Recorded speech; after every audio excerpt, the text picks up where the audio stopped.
Hello everybody. I pray that y'all are doing so well today and that you are finding this video in good spirits. And if you are not in good spirits, then maybe by the time you finish this video, it'll have a positive impact on you. Please do subscribe to my YouTube channel. And also you can access my Instagram, my Tumblr, my Patreon, my Substack, and other platforms and offerings through the link that I will have in the description below. So thank y'all so much for being here. Just an FYI shout out, I'm having a tea party on August 9th, 2026. It's a Sunday from 3 to 8 p.m. That link will also be accessible for people who want to RSVP. I will share the location and everything with those who sign up. It will be in Bobancha, aka New Orleans. So now, the reason for coming on here and making this video is that I want to do a little bit of presenting of my most recently published body of work, which is titled BloodMoon. So I sustainably manifested this. I went to a local publisher, self-published, with Paper Machine / Antenna in the Night Ward, and I got 20 copies of this movie. Already, maybe 5 have been purchased. So just FYI. These are very special edition, very limited edition. In these physical copies, there is the novella with character designs attached. There are other character graphics and animal graphics as well from other episodes and other bodies of work that you can find on my Substack. And then the really, really fun part, the coloring pages, and it's chunky too. They got a lot of them. The outlines are printed on cardstock, so you can use marker on this, you can paint on it, you can use pastels, color pencils, whatever you want. So supporting this work helps me to support and fund my research, my zoological research, my culture bearing. It helps me to host workshops and do all kind of fun activities and organizing in my community on behalf of wildlife conservation, botanical practices, investing into urban agriculture, etc. So without further ado, let's get into this book. For those who find this body of work really interesting, who really resonate with what I'm about to share now, if you want to hear more, if you want to learn more, read more, you can go on my Substack. You can access that link below. My Substack has the novella portion published. You can read it and you can listen to it auditorily. However, if you want to see the corresponding character designs, you have to subscribe to my Patreon, or you purchase a copy, or you can request a print. So that's that. But I'm gonna do some reading of the first chapter of BloodMoon, and I hope you guys enjoy it.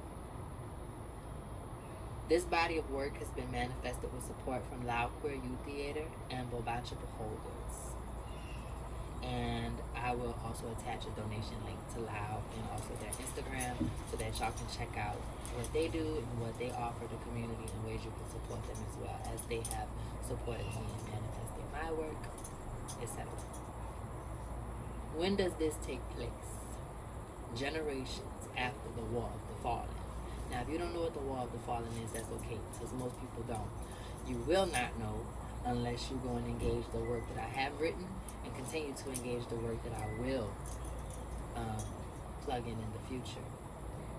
Where does this take place? White Bison Bayou, an outskirt of New Silver City, a metropolis crisscrossed by canals, bayous, woodland, farmland, and urban settlement. The characters are Sam Blackbird, pronouns he, him.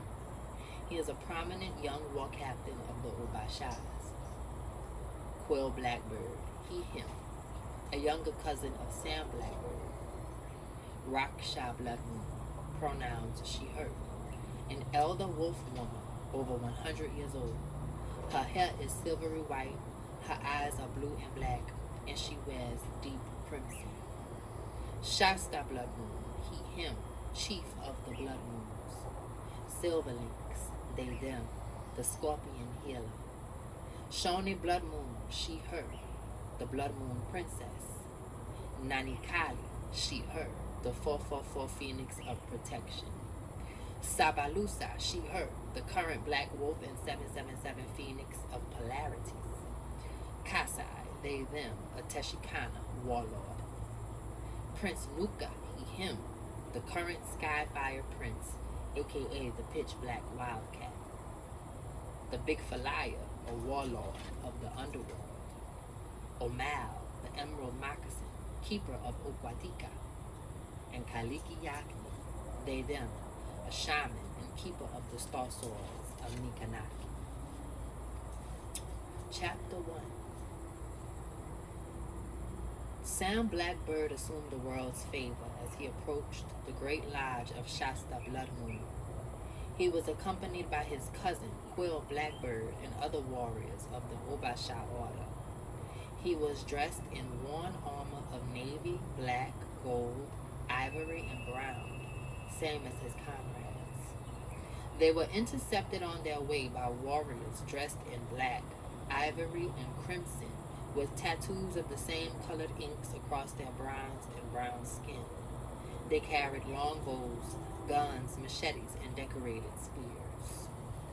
They were keepers of the BloodMoon Lodge, loyal to Shasta BloodMoon and his family. They told Sam Blackbird that he would not travel any further with his weapons, nor with the full host of warriors at his back. Sam found this strange and affirmed that he sent word to Shasta BloodMoon weeks earlier that he was coming.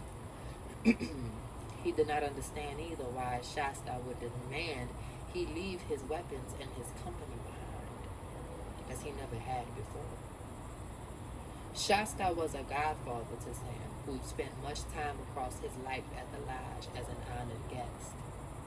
He asked the BloodMoon warriors for an explanation, but they gave none, insisting that if he wanted to continue, he'd do as he was told. Sam was weary of what awaited him. A trap, perhaps. But he'd come a long way, and he did not want to seem too cowardly or suspicious of the chief, whose favor was necessary for Sam's long-pursued objective. He disarmed himself as was asked, and left his weapons with his warriors. Only Quill Blackbird, his lieutenant, was permitted to continue with him to the lodge. The great lodge of Shasta BloodMoon was situated atop a ridged bluff of a bayou tributary. It was early winter and the grass was short or sparse over red clay soil. The trees were shedding their leaves. The bayou water was low and animal activity was minimal. In the sky above the lodge were many black and turkey vultures and some red-tailed hawks. There was the soft chirping of small songbirds as Sam was led toward the earthen mound at the center of the lodge. At its base were garden beds, walkways, and smaller houses and other structures. Farther inland was the broader community connected to New Silver City. However, the lodge existed at the edge of woodland within the borders of the narrow land, a corridor of wilderness and waterways stretching from the edge of the mountains to the northwest, Topo Bancha in the east. There was a stairway up the mound to the entrance of the BloodMoon Temple, roofed with arching mastodon tusks and bison bones over a large dome. Sam noticed a tusked deer grazing near the base of the stairs. The species was a steed of warriors from the Sun Tribe. He took a deep breath of anticipation, glancing at his cousin Quill wearily, before following the BloodMoon warriors up to the temple's entrance, which was guarded on either side by two statues of snarling silver wolves, as well as two very real soldiers with cross-bladed long weapons. They uncrossed their blades to let Sam and the others pass through. The first sight upon entry to the temple was the BloodMoon banner, A large tapestry hung from the ceiling depicting a black bison, slashed and bleeding, surrounded by a pack of white wolves against an all-red field. Sam was led further on, to the main hall of the temple where there were many present. The heads of the BloodMoon families, as well as other house, clan, and tribal leaders of what persisted of the BloodMoon Confederacy had come to witness. Among the assembly were healers and warriors, both active and veteran. They were dream seers, builders, hunters, conservationists, storytellers, agriculturalists, duelers, and hospice and death keepers, and other guild masters. Ahead and at center, sitting exalted on a raised dais, was the great BloodMoon war chief, Shasta. Shasta was a large man dressed in fine robes of crimson, black, and ivory. He was adorned with jewels, crystals, ivory, silver, and gold on his wrists, fingers, around his neck, his ears, and various piercings across his brows, nose, and lips. His skin was etched with black ink tattoos. He wore a high hat fashioned with arching green and black and patterned pheasant and rooster feathers. Some of Shasta's teeth were capped in gold. In his youth, he'd been a renowned warrior who achieved security for his people in the cross-cultural war games which persisted as an alternative to all-out war across the southern territories since the degradation of the Starfallen Empire. As he was then in his senior years, he preferred the stability of the lodge over the rigor of battlecraft. To the left of Shasta was his grandmother, Raksha BloodMoon, and his daughter, Shoni BloodMoon. Shoni's amber eyes glanced briefly into Sam's own, and he felt at once calmed and aroused in his spirit. Shoni was the gravity of his heart's compass, the reason for his journey to the lodge. But strangely, there was a foreign warrior to Sam's left, kneeling before the BloodMoon chief. Shasta beckoned Sam forward across the distance, and he took his godson's hands in his own, affirming his expectation of his arrival, thanking him for his punctuality, and asking him to have a seat at the front of the assembly. He sat as instructed, and Shasta asked the foreign warrior to sit as well before he was introduced to the assembly. The man was not very tall, though he was dense in his build. He was bronze-skinned with dark brown eyes and jet hair cut low in waves. He wore a black owl-dyed suit of fine and embroidered silk. He was adorned with gold. Around his neck was a starburst gold amulet. His name was Nuka, and he was the Skyfire Prince, the second son of the Sun Chief who ruled at the Sun Palace in Balbancha. Sam hadn't needed an introduction. He'd encountered this warrior before, at a tournament some years prior. He was known among warriors as the pitch-black wildcat, both for the consistency of his black attire and his mystical ability to transform into such a shape, as well as that of a raven. Nuka glanced at Sam with even eyes that one could discern no particular emotion from, before he looked at Chief Shasta and inclined his head with respect. Finally, Shasta began to speak on the matters at hand. He addressed firstly the long-term betrothal of his daughter Shoni and Sam Blackbird. The Blackbirds were a long-standing close ally of the BloodMoons for many generations. Sam's uncle, Dante Blackbird, was present at that very assembly as a commander of the warriors stationed at the lodge and a chief guard of Shasta. Sam Blackbird was the son of the Blackbird chief, who commanded the Blackbird army, which controlled a vast territory on the Great Plains. Shawnee BloodMoon was born when Sam was about 10, and as early as then, Sam's family and the BloodMoons had been coordinating toward the eventual marriage of the two of them. Many of the smaller tribes and clans that comprised the Confederacy were in support of this marriage alliance and had been planning accordingly toward the future. Though Sam had the favor of his people, Shoney's hand was not simply promised to him. Across his early life, he trained and studied extensively in horsekeeping, cattle herding, bison conservation, and prairie ecology, diplomacy, and warcraft. When he came of age, he was initiated into the order of Obasha to serve as a steward of the bison, cattle, and Mustang herds the Confederacy depended on both economically and culturally. He was also a defender of the narrow land and their expansive territories. At the present moment, Sam was 31 years old and Shawnee was 21, and he'd been serving as an Obasha for over 15 years. He'd finally developed his confidence and stature as the most prowess warrior in the region. He claimed the rights to a great herd of Mustangs and cattle, and he'd contributed significantly to the preservation of the remaining bison herds, so sacred to both his people and to the BloodMoons. He'd sent word to Shasta that he was ready to formally propose to Shawnee and begin the course of their engagement and support Shawnee in her transitions toward marriage. The vast territory that was Shawnee's dowry, a great pine forest, coastal watersheds, and the southern plains west of the Atchafalaya Basin, would be inherited by Sam Blackbird's children, and the BloodMoon and Blackbird lineage would be merged, securing generations of security and peace for their people. Everything seemed according to that long-term plan, which had spanned the course of much of Sam's life.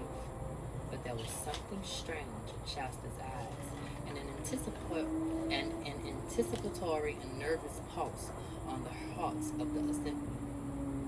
Why was Prince Nuka there, on the day where all had gathered to witness and support Sam Blackbird's proposal to their cherished princess? Prince Nuka had come on behalf of his father and House Lomasi, the dynastic sovereigns of the Sun Tribe.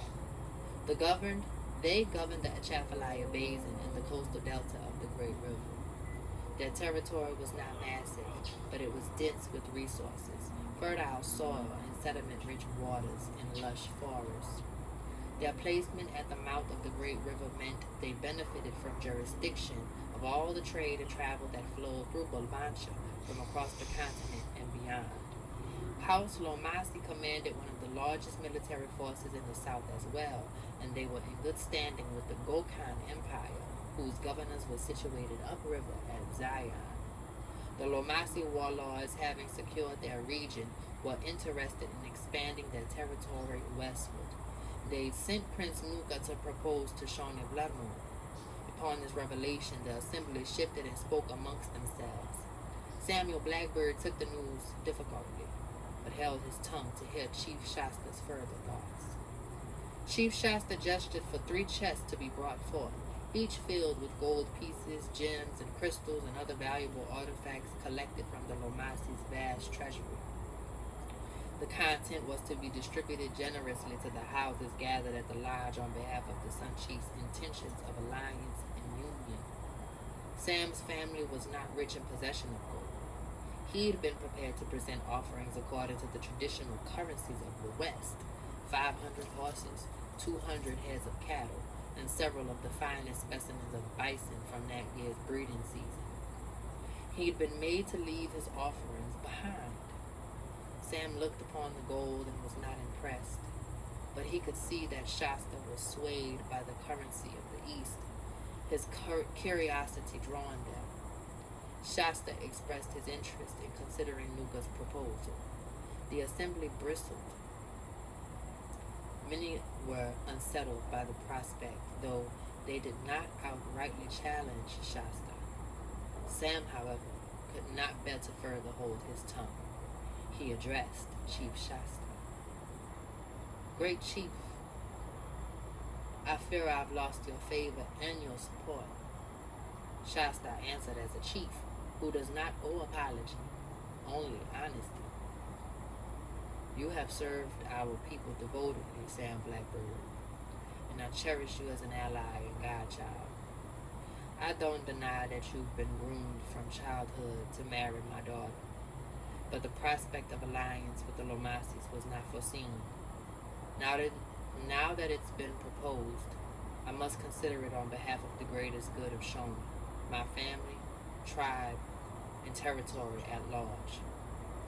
Prince Nuka might afford her a life and purpose beyond what any of us may have imagined for her. We might see great progress across the generations. You have not lost my favor or my support.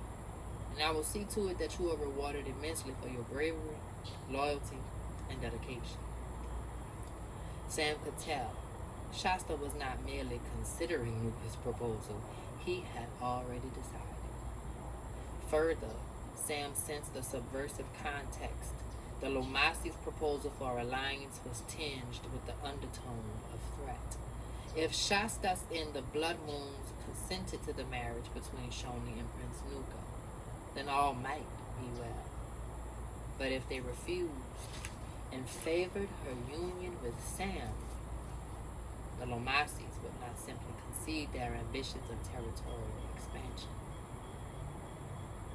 The Sun Tribe would come back to the temple as a martial force, and they would expect no less than war for refusal to comply. This was the way of empires. Perhaps Shasta truly did resonate with Prince Nuka's proposal, or maybe he was just afraid. Either way, Sam felt something like a storm brew in his heart. He glanced at Shoni, more beautiful than dawn, dark as shadow and mysterious as the stars. He'd been fighting for her for a long time, asserting himself over many warriors who coveted her submission, her womb, and the magnitude of her dowry. He'd been so close, so certain. He wanted so badly to touch her, but he knew he could not, and that had been bearable when it seemed clear that eventually he would. But suddenly, this potential reality of losing her to this foreign prince before he could was unbearable. Sam spoke. Prince Nuka is wealthy and a formidable warrior, but he and his people are not horse masters. They do not know the plains. They do not speak our languages or follow our customs. They are not bonded to the bison. Sam's words were loud enough for all to hear. This man will rule us from a far and unfamiliar distance. Great chief, indeed, I have served, I have fought, I have lived, breathed, bled, and sweat for the inheritance of our territory. I am sorry, but I would not stand for Shoni to marry this man. There was a shudder through the assembly. Shasta BloodMoon's eyes were unwavering on Sam's. Simply put, Sam had threatened war. Following his protest, others of the council, warlords, shamans, and healers alike, proclaimed their support for Sam and their refusal to buckle to the Sun Tribe's slick manipulation. But there were as many who were in favor of Prince Nuka and the alliance with the Sun Tribe. But there were as many who were in favor of Prince Nuka and the alliance with the Sun Tribe. And suddenly the assembly was in an uproar as the factions argued. Shasta and Sam engaged each other directly, and Prince Nuka affirmed the likely consequences of his father's disappointment. As the tension rose, Shoni observed. She'd been still and silent, observing and listening to these people barter over her. Her great-grandmother was close to her, holding her hand. Shoni could sense the inevitability of violent conflict, and her mind flashed with images of destruction to her people, their culture, and their ecosystems. She foresaw the second mass desecration of the bison. She saw the ruin of not just one tribe, clan, or house, but of many, engulfed in flame and blood. She reached within for an answer, and her ancestors spoke a solution through the veil. Shoni stood calmly and steady. She did not need to project her voice to call in the assembly's attention as they steadily noticed that she walked to her father's dais. Their arguments stilled and their eyes stayed on her. She looked upon Sam Blackbird and Prince Nuka, and when the hall was fully silent, she said, "Let me be very clear. I will not be earned through war and destruction. I would make no good wife for either of you, and I'd certainly not bear your children if my lands burn and my waters are polluted with blood, and the women and children and elders of my territory suffer." Shoni's voice was soft as her words were clear. She was not making a threat.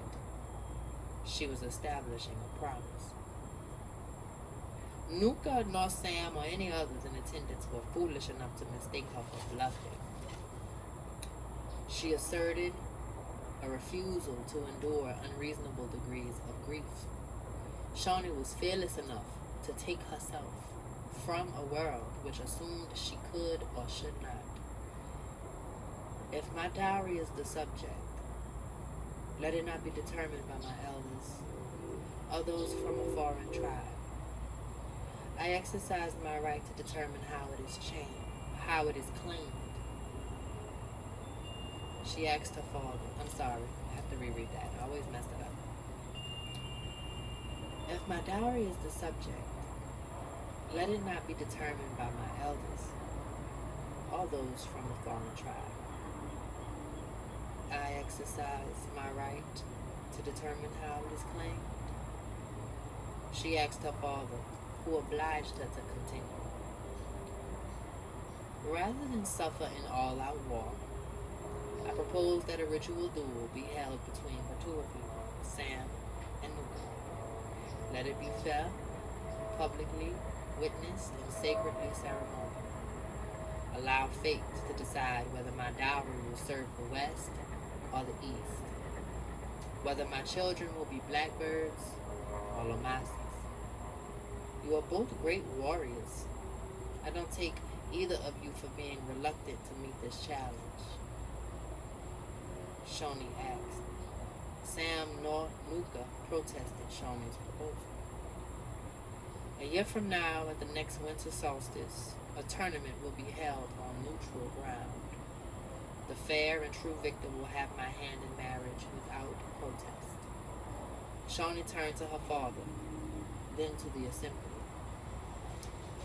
Is this an acceptable compromise? The assembly deliberated briefly before they gave their collective gestures and proclamations of consent. Nuka and Sam were in agreement, and they departed the BloodMoon Lodge to prepare themselves for battle in a year's time. So that's chapter 1. As I said at the beginning of this video, if you enjoyed that, if it sounds interesting, if you want to engage more, click those links. Access either the full novel on Substack, Novella on Substack, access designs through Patreon and purchasing. Check out my Instagram, Tumblr, etc. And if you are in New Orleans, if you are of my community, definitely be on the lookout for information about the Tea Party on August 9th. Thank you. I love you. I love you for being here.